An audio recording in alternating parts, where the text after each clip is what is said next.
Hi. I suppose my story is I think I've never actually bought a piece myself. It's been either given to me on, it's sort of like a rite of passage when you got to 21 that you're actually given a piece of Royal Crown Derby, and these are two of my pieces. I think I've got more, but I'm not sure where they are. But these are in my bedroom. And I do try and use these. Sometimes it depends what mood I'm in. Sometimes I put them away. Sometimes I take them out and tend to sort of, if I'm wearing a ring, I tend to just put my ring in it and use it, for example. Or it's just used as a display. But like my aunt was saying, I think they should be used. I do believe they should be used. I like the pieces I've got. I love the pieces I've got, and were given to me mainly when I was, 21st birthday party. It was the thing that people gave you as a standard.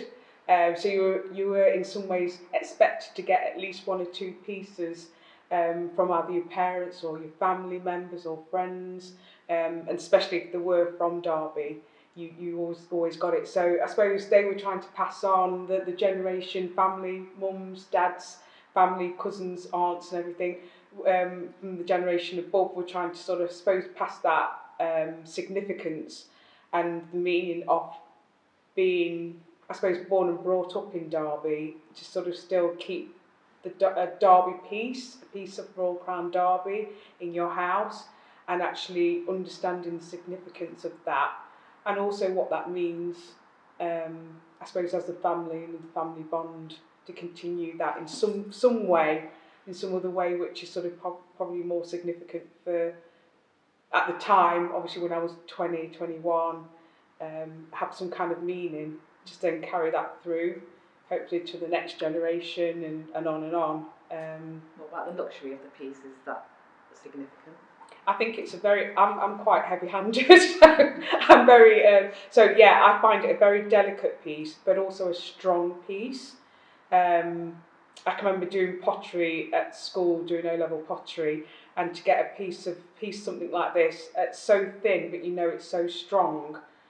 And then you've got the delicacy of the pattern inside as well. But really, it's strong. It's a strong piece, but it's very hard to explain. But it's delicate but strong, and I love that fact that it doesn't have to be heavy, but there is some strength to it. And I think if you sort of lean towards that, when you really do look at it and feel it, it's a lovely piece. Really, it's a lovely piece of work and art, and it's a piece of art as well. How does it tie you to Derby? In what ways? I suppose being born and brought up here, I suppose this is a physical piece that signifies that that link between me being born and brought up here and then having a piece which is actually sort of labelled as a Royal Crown piece as well, and being proud of that.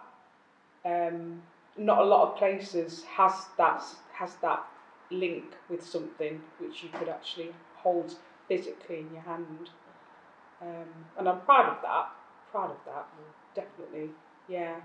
And the fact that a lot of the black community, you go into their houses and you've got the typical display cabinet in the front room with pieces, different pieces from different places, but you always tended to see a piece from Derby, from Royal Crown Derby, definitely, which I do like. How important is it to have an archive of this? I think it's very important because a lot of people don't know that the black community is part of the Royal Crown Derby scene, and it is nice to have that archived and shown that we do have we have played a part in sort of having these Royal Crown pieces in our houses, and there may be a significance due to the bond, how whether it's been used as a symbol or whether it's used as a, you know, just a nice display piece. But it is nice to actually have that piece showing that we, you know, we are part of, you know, the significance of the Royal Crown Derby scene. Thank you.